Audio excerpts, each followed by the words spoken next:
Hello dear students, chapter 3 pair of linear equation in two variable. Students, हमने इस chapter के सारे exercise complete कर लिए हैं। अब हम कुछ इम्पॉर्टेंट प्रैक्टिस क्वेश्चंस आज डिस्कस करेंगे। First question, solve A X plus B Y is equals to A minus B X minus A Y is equals to A plus B.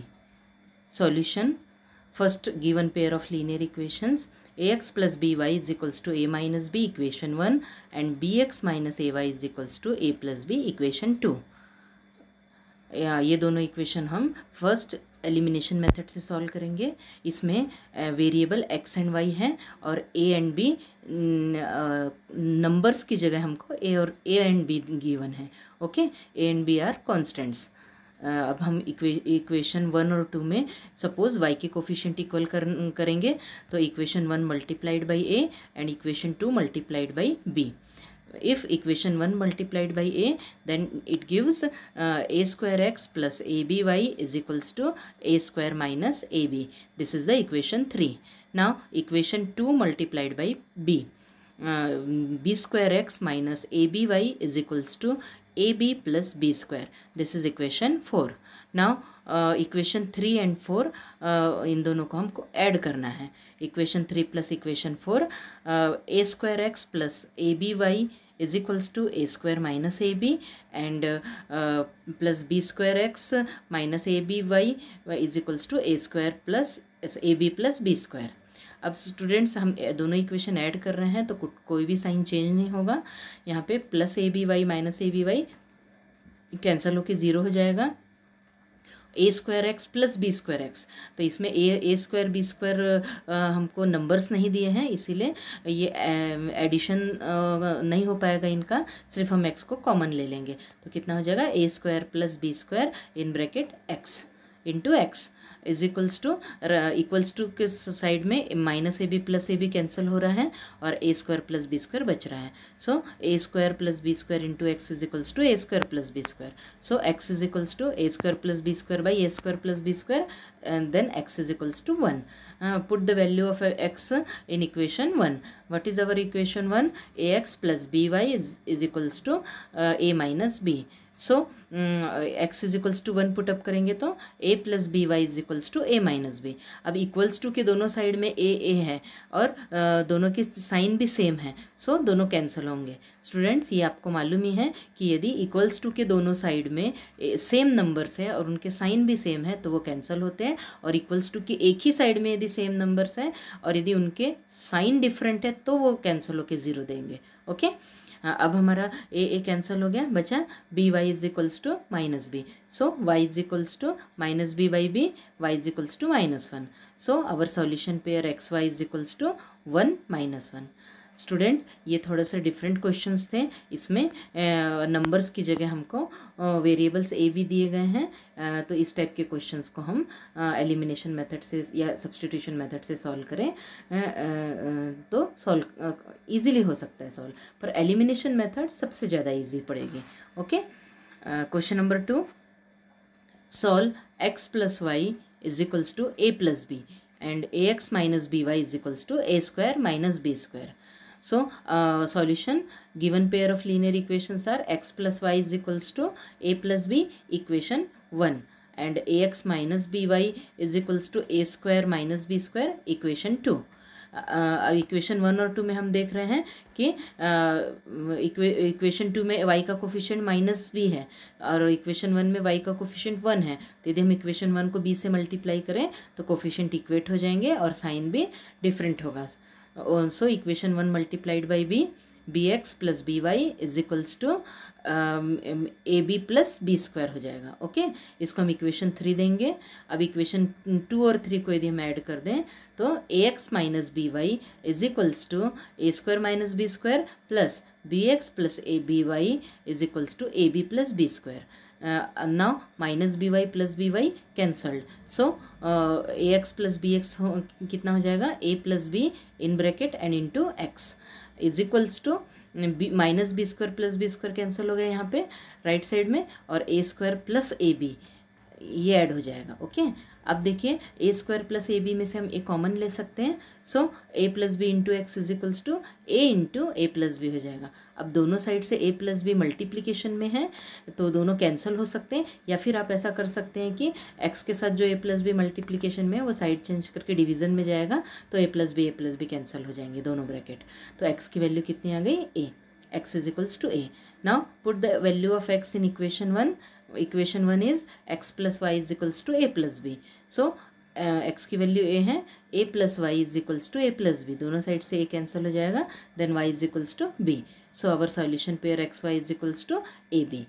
Students यहाँ ध्यान दीजिए, यहाँ पे x और y के coefficient हमें a और b के फॉर्म में दिए हैं, तो हमारा आंसर भी a b के फॉर्म में आ सकता है। तो यहाँ पे x और y की वैल्यू नंबर्स ना करके a और b आई है। ओके, ये कुछ डिफरेंट क्वेश्चंस थे। अब कुछ हम डिफरेंट वर्ड प्रॉब्लम लेंगे। क्वेश्चन नंबर 3, अभी ये हमारे ऑप्शनल एक्सरसाइज के क्वेश्चन है कुछ। A B C D is a cyclic quadrilateral, find the angles of cyclic quadrilateral if angle A is equals to 4y plus 20, angle B is equals to 3y minus 5, angle C is equals to minus 4x, and angle D is equals to minus 7x plus 5. Solution, first we write in cyclic quadrilateral ABCD, or angle A is equals to 4y plus 20, angle B is equals to 3y minus 5, angle C is equals to minus 4x, and angle D is equals to minus 7x plus 5. Now we know that opposite angles of a cyclic quadrilateral is supplementary, मतलब किसी भी cyclic quadrilateral के opposite angle supplementary होते हैं, means उनका opposite angles का addition 180 degree होता है। So opposite quadrilateral A B C D के अपोजिट एंगल्स कौन से हो गए, एंगल ए एंड सी और angle B and D. So angle A plus C is equals to 180 degree होना चाहिए। तो वैल्यू रखेंगे हम यहाँ 4y plus 20 minus 4x is equals to 180 degree. So x वाला टर्म पहले लिखेंगे, माइनस 4x प्लस 4y, और प्लस 20 साइड चेंज करके माइनस 20 हो जाएगा, 180 minus 20। So minus 4x plus 4y is equals to 160 हो गया। अब यदि हम दोनों साइड में 4 से डिवाइड कर देंगे तो इक्वेशन छोटा हो जाएगा। Then minus x plus y is equals to 40, this is equation 1। Now अब second pair of opposite angles का वो भी 180 होगा, तो सेकेंड पेयर कौन सा है, angle B plus angle D is equals to 180 degree. Okay, तो value of angle B 3y minus 5 plus angle D means minus 7x plus 5 equals to 180 degree. Okay, अब यहाँ पे हम x पहले लिखेंगे, माइनस 7x प्लस 3y, अब minus 5 plus 5 0 हो गया, so minus 7x plus 3y is equals to 180 degree. This is our equation 2। अब इक्वेशन 1 और 2 को हमको सॉल्व करना है। Here we see that if we multiply equation 1 by 7, then the coefficients of x are equal. So equation 1 multiplied by 7, we get minus 7x plus 7y is equals to 280. This is the equation 3. Now we solve the equation 2 and 3. In equation 2 and 3, the coefficient of x is minus 7. That means sign will also same. Sign is also same. So equation 3 minus equation 2, हमको equation 3 में से equation 2 minus करना है, क्योंकि equation 3 के coefficient बड़े हैं। तो minus 7x plus 7y is equals to 280 minus 7x plus 3y is equals to 180। अब यदि हमको माइनस करना है सेकेंड इक्वेशन, तो सेकेंड इक्वेशन के साइन चेंज होंगे, माइनस 7x प्लस 7x हो जाएगा, प्लस 3y माइनस होगा एंड 180 माइनस हो जाएगा।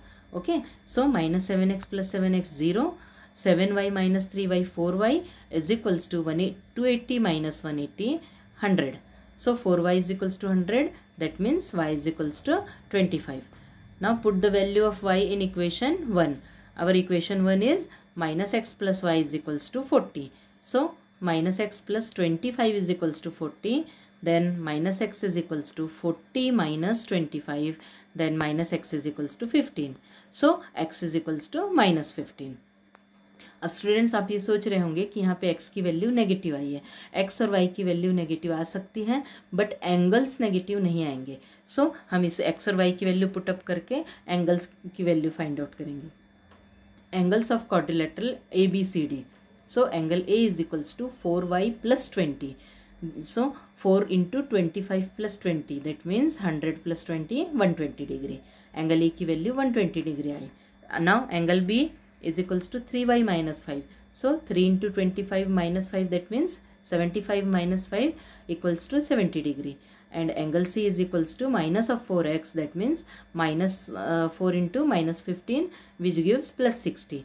तो यहाँ पे ध्यान दीजिए x की वैल्यू नेगेटिव है, इसलिए angle C minus of 4x होने के बावजूद पॉजिटिव आंसर आया है, और एंगल्स हमेशा पॉजिटिव होते हैं. Okay, angle C is equals to 60 degree आया. Now angle D is equals to minus 7x plus 5.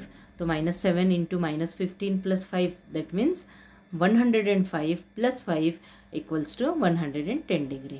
तो इस तरीके से हमने क्वाड्रिलेटरल ABCD के ऑल 4 एंगल्स की वैल्यू फाइंड आउट कर ली. Okay, now next question from optional exercise. A train covered a certain distance at a uniform speed.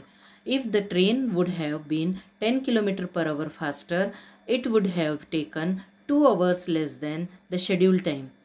And if the train were slower than 10 km per hour, it would have taken 3 hours more than the scheduled time.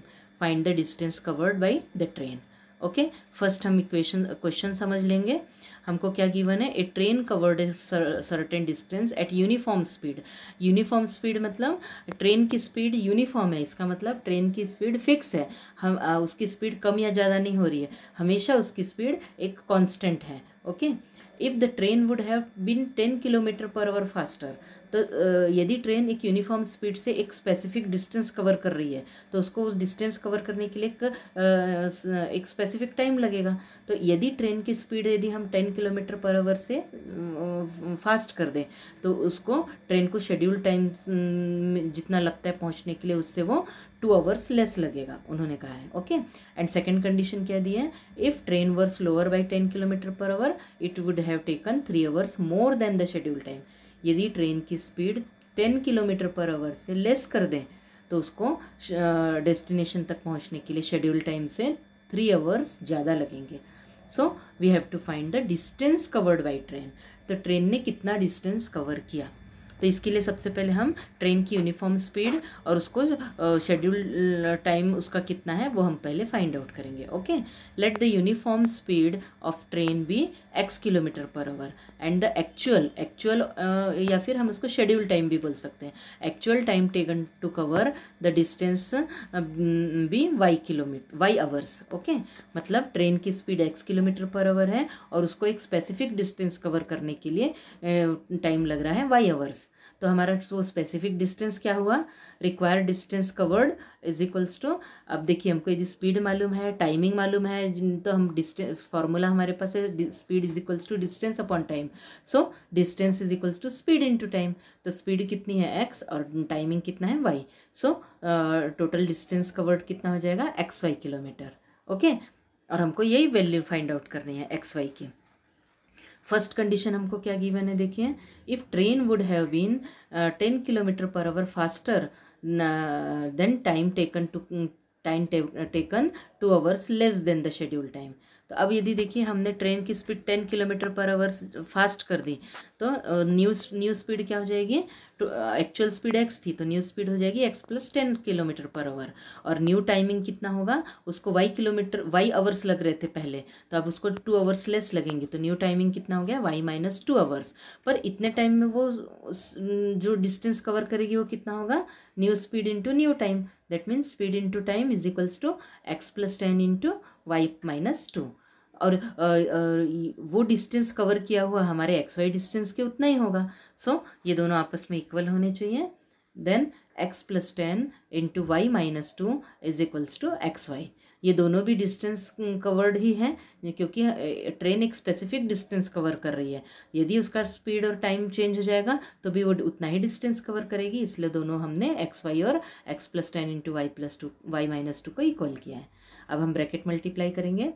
xy minus 2x plus 10y minus 20 is equals to XY. अब दोनों side से XY cancel हो गया. So minus 2x plus 10y minus 20 equals to 0 हो जाएगा. So minus 2x plus 10y is equals to 20. अब यदि हम दोनों साइड 2 से डिवाइड कर दें तो इक्वेशन छोटा हो जाएगा. Then -x + 5y = 10. This is equation 1. अब सेकेंड कंडीशन हमको क्या गिवन है देखिए. If train slower by 10 km/h then time taken 3 hours more than the schedule time. Okay, तो यदि ट्रेन की स्पीड x-10 हो गई और न्यू टाइमिंग y+3 हो गया तो उनका डिस्टेंस कवर कितना होगा, इनके मल्टीप्लिकेशन के इक्वल, और वो हमारे xy के इक्वल होना चाहिए. ओके, जैसे हमने ऊपर किया है. सो x-10 × y+3 = xy होना चाहिए. देन ब्रैकेट मल्टीप्लाई करें. xy + 3x - 10y - 30 = xy. So xy cancel from both side. Then 3x - 10y = 30. ये हमारा सेकेंड इक्वेशन होगा. अब देखिए इक्वेशन 1 और 2. इक्वेशन 1 में x का कोफिशिएंट -1 है और इक्वेशन 2 में 3 है. तो यदि हम इक्वेशन 1 को और इक्वेशन 1 में y का कोफिशिएंट 5 है और इक्वेशन 2 में y का कोफिशिएंट -10 है. यदि हम इक्वेशन 1 को 2 से मल्टीप्लाई करें तो y के कोफिशिएंट इक्वेट हो जाएंगे. Okay, so equation 1 × 2 -2x + 10y = 20. This is equation 3. अब हम इक्वेशन 2 और 3 को ऐड कर देंगे. Then 3x - 10y = 30 plus -2x + 10y = 20. -10y + 10y cancelled. So 3x - 2x x and 30 + 20 50. So x is equals to 50. x की value हमको मिल गई. अब put the value of x in equation 1. Equation 1 -x + 5y = 10. Then -50 + 5y = 10. So -50 = 60. Then y is equals to 60/5 means 12. अब यहाँ पे हमने x और y दोनों की वैल्यू निकाली. सो रिक्वायर्ड डिस्टेंस कवर्ड कितना है हमने ऊपर निकाला है. xy हमारा टोटल डिस्टेंस है. सो x is equals to 50 and y is equals to 12. Then 50 × 12 600 kilometre. तो हम यहाँ पे हमने फाइंड आउट किया कि train total 600 kilometre distance cover कर रही है. ओके, इस क्वेश्चन को फिर से रिवाइज कीजिए एक बार और फिर आपको ये अच्छे से समझ में आ जाएगा. ये ऑप्शनल एक्सरसाइज का क्वेश्चन है. थोड़ा सा डिफिकल्ट है, ज़्यादा नहीं, पर एक बार यदि हम समझ लें तो समझ में आ जाएगा. ठीक है. नेक्स्ट हमारा ऑप्शनल एक्सरसाइज का क्वेश्चन है. The student of a class are made to stand in row. If 3 students are extra in a row, there would be 1 row less. If 3 students are less in a row, there would be 2 rows more. Find the number of students in the class. अब देखिए पहले question समझेंगे. यदि हमको एक class में कुछ students हैं, उनको हम रो में कुछ रोज़ में हम उनको खड़ा कर रहे हैं, तो यदि कितनी रोज़ बन रही है और हर एक रो में कितने स्टूडेंट्स हैं, पहले हमको उसको एज्यूम करना है. Suppose let the number of rows be x and number of student in each row be y. मतलब यदि स्टूडेंट्स के x रोज बन रहे हैं और हर एक रो में y स्टूडेंट्स हैं, तो टोटल स्टूडेंट कितने होंगे, number of rose into number of students. That means total student कितने होंगे XY. ये स्टूडेंट्स, ये आपको मालूम है कि यदि हम कुछ रोज़ और कॉलम बनाएं और उसमें कितने, उसको डॉट्स के फॉर्म में बनाएं और टोटल डॉट कितने हैं यदि हमको निकालना है, तो number of rows into number of column करते हैं हम. तो इसी प्रकार से यहाँ पे नंबर ऑफ़ रोज़ x होंगी और नंबर ऑफ़ स्टूडेंट्स जो हैं वो कॉलम का काम करेंगे, तो नंबर ऑफ़ कॉलम्स y हो जाएंगे. तो यहाँ पे टोटल स्टूडेंट्स होंगे x इंटू y. ओके, तो first condition given, if 3 students extra in each row then 1 row less. तो अब देखिए यदि 3 स्टूडेंट्स हम रो में एक्स्ट्रा रख रहे हैं, दैट मीन्स हर एक रो में स्टूडेंट्स कितने हो जाएंगे y+3. तो एक रो कम हो रही है, तो पहले रोज़ हमारी टोटल कितनी थी x, तो न्यू रोज़ कितनी हो जाएगी x-1 और new students in each row y+3. अब टोटल स्टूडेंट कितने आने चाहिए, अब न्यू रोज़ और न्यू नंबर ऑफ स्टूडेंट के इक्वल, उनके मल्टीप्लिकेशन के इक्वल. तो टोटल स्टूडेंट हो जाएंगे x-1 इंटू y+3. पर हमारे टोटल स्टूडेंट्स तो xy हैं, तो ये दोनों भी आपस में इक्वल होने चाहिए. So x-1 into y+3 is equals to xy होना चाहिए. Then multiply the brackets. xy + 3x - y - 3 equals to xy. xy cancelled from both side. Then 3x - y is equals to 3. This is equation 1. Now given second condition is, if 3 students less in a row then 2 rows more formed. अब देखिए यदि 2 रो ज़्यादा form हो रही है तो हमारी रो कितनी थी x, तो न्यू रो हो जाएगी x+2, और नंबर ऑफ़ स्टूडेंट हर एक रो में कितने लेस हो जा रहे हैं, 3 लेस हो रहे हैं। तो पहले स्टूडेंट्स y थे तो y-3 हो जाएंगे, then total students x+2 into y-3 होगा, और ये हमारे टोटल स्टूडेंट xy के इक्वल होगा। So multiply the brackets, xy minus 3x plus 2y minus 6 is equals to xy. xy cancelled from both sides, then our equation is minus 3x plus 2y is equals to 6. Minus 6 side change होके plus 6 हो जाएगा। This is equation 2। अब हम देख रहे हैं equation 1 और 2, इन दोनों को यदि हम सॉल्व करें तो हमको एक्स वाई की वैल्यू मिल सकती है। अब हम यदि इक्वेशन 1 और 2 को प्लस कर दें तो एक्स वेरिएबल एलिमिनेट हो जाएगा। Then 3x minus y is equals to 3 plus minus 3x plus 2y is equals to 6 plus 3x minus 3x 0 minus y plus 2y y and 3 plus 6 9. So y is equals to 9. Then from equation 1 3x minus y is equals to 3. Put the value of y, 3x minus 9 is equals to 3. Then 3x is equals to 3 plus 9 means 12. Then x is equals to हमको मिल रहा है 4. Okay अब यहाँ पे x और y दोनों की value हमने निकाल ली। x is equals to 4 and y is equals to 9. Then total number of students कितने हैं हमारे xy. सो वैल्यू पुट कर देंगे 4 into 9 that means 36. So our total number of students is 36. This is our answer. Students आज के lecture में हमने कुछ एक्स्ट्रा क्वेश्चंस लिए हैं, वो थोड़े डिफ़िकल्ट हैं। इस वीडियो को आप 1-2 बार रिवाइज़ कीजिए और फिर इस क्वेश्चंस को सॉल्व करेंगे। आप अपने होमवर्क के नोटबुक में सभी को सॉल्व करना है, और आज हमारा ये चैप्टर कंप्लीट होता है। Okay, thank you.